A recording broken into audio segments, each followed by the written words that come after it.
plugging away. The next set of movements that we're going to explore are what we would call boxes. These are angular movements with sides in varying numbers of counts that really show intensity and really show precision of angles and control of the rifle. And we're going to start with the 3-count box.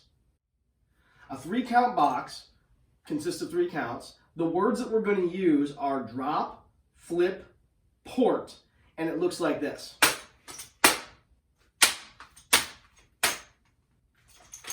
Pretty sharp movement, right? There's actually 3 different things happening, 3 different approaches to the rifle, and it's crucial that we learn these first so that we can apply them to our 4-count, our 5-count, our 6-count, and our 7-count boxes all the way down the line. And as we go, each one of these boxes, once you learn the one before it, all we're going to do is modify and build on that base until we take one movement and we extrapolate it all the way out to a bunch of different variations. So the 3-count box starts with a drop from port arms to a horizontal position.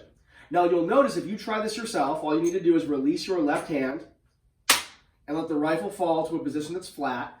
You'll notice that my hand is in the center of the upper handguard with my thumb on the top of the rifle, and the height of the rifle is about belly button height. It's comfortable with the bend in the arm, but it isn't tucked up, it isn't too relaxed.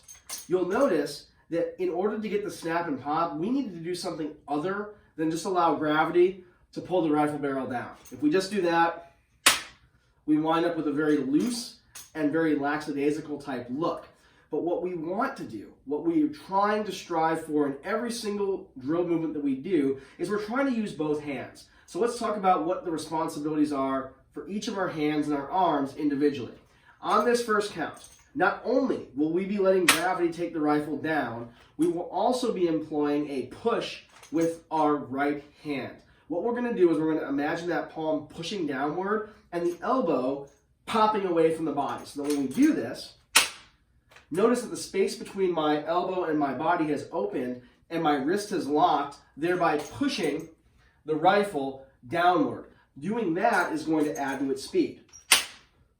I'm pressing by turning the webbing of my hand, and I'm letting that elbow go away from my body. Now, with my left hand, I'm going to employ a slight pulling motion. So if my hand is here, I'm actually going to pull the rifle down before releasing it to give it a little bit more speed. So there's an element of a push downward and a pull downward that combines to get a really, really sharp snap. So how I'm going to do this, I'm going to imagine the pull initiates from my middle and my ring fingers on the rifle, and I'm going to give it a little bit of a tug on the way down before moving my hand outboard to receive the rifle at that first count position. So between pulling the rifle down and pushing with the webbing of my hand and pulling out with my elbow away from my body, I'm going to get to that first count very, very quickly. Now, from here it gets tricky. That's the first count. The second count involves, from the viewer's direction, or I guess rather I should say from the driller's direction, a counterclockwise movement of the rifle. We're actually going to switch our approach entirely. Yes, there's still going to be a push and a pull, but it's not going to be with the same amount of intensity or aggression. It's going to be much more controlled and much more quickly fired off. So what we're going to do, we have the rifle at parallel. We have the thumb of the left hand on the top and the thumb of the right hand underneath. And by the way, if you have a sling on your rifle, you can go ahead and put that thumb inside of the sling against the actual rifle stock. Now, the second count looks like this.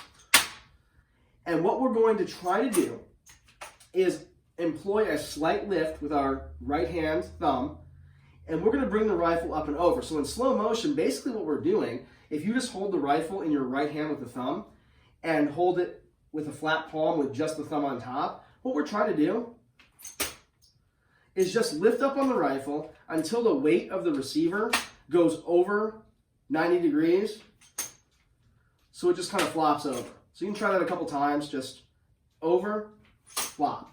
Notice if you hold on too long and let your hand follow it, your whole shoulder is going to come with it. So as you get more comfortable with this dropping off motion, try to get it just with enough speed so it'll tip over the top, and pull your thumb out from underneath the rifle as the rifle moves itself over. Now, the other hand. is going to employ a slight push downward with the thumb. And what we're going to try to accomplish is we're going to try to accomplish winding up in the exact same position that we started in. In this case, our right hand is going to wind up in the center of the upper hand guard, and we're going to shoot to have our left pinky wind up in the comb of that stock. So again, we have some open space right here, but we're going to use physics. We're going to get to the outside of that rifle to really get a good stop. So when we do it, we're going to lift up, push down, open the hands, and try to wind up in the same position that we began in. Now, some of us, when we try this, a couple things might happen. One of the things that might happen is you might go to do it with both hands and watch my right hand here. What did I do? I got worried about catching that rifle and I let that hand slip in underneath, right?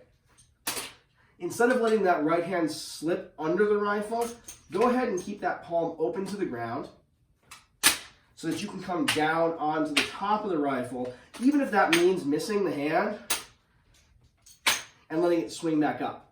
Now, some of us, as opposed to getting in the comb of the stock and on the upper handguard, some of us might wind up on the inside. And for those of us that might have rear sights on the rifles and that sort of thing, that can be kind of painful. What happened there is upon release, we let our hands creep in towards the center of our body. To counteract that, we want to think about keeping our hands outside of our actual torso.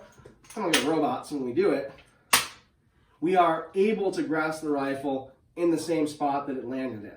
Now, the neat thing about this, if you see someone that's struggling, if you see someone that's having a hard time or maybe struggling with the idea of dropping the rifle and they don't want to let it go, you can actually do this movement for them.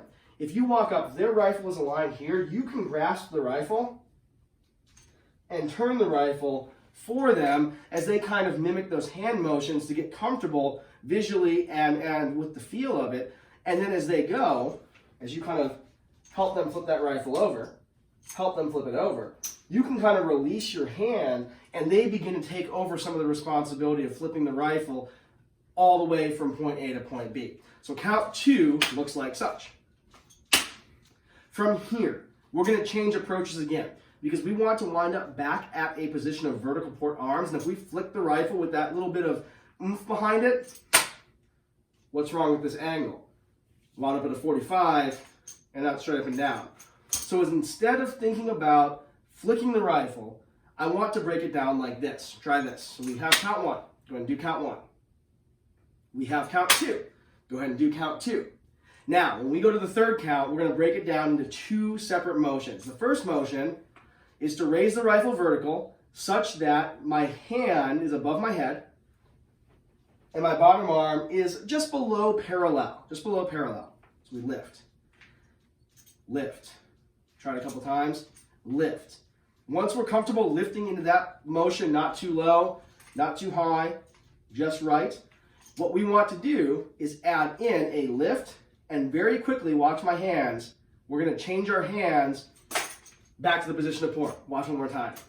We lift and switch. We lift and switch.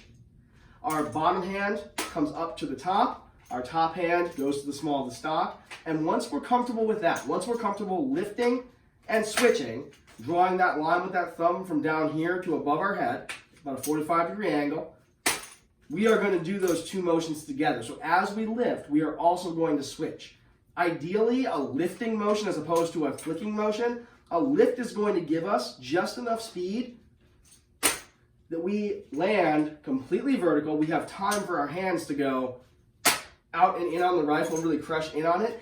And if we were to not catch the rifle, so it falls pretty much all the way down, a good check for that is if we overspin, if we think about it like the flick from the count before, so it keeps going right there. We only want to give it enough momentum to get exactly vertical, switch our hands, and wind up back at port.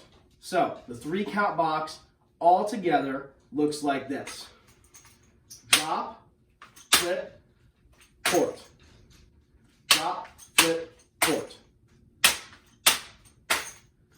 And we want to have good distinction in between each one of those angles as we stop so that we can identify it as a box and not as kind of a blurry, sort of swirly kind of a spin. We want there to be 3 distinct angles. So that's your 3-count box. That's the base of all of our other box movements, and we're going to build on it in the next movements.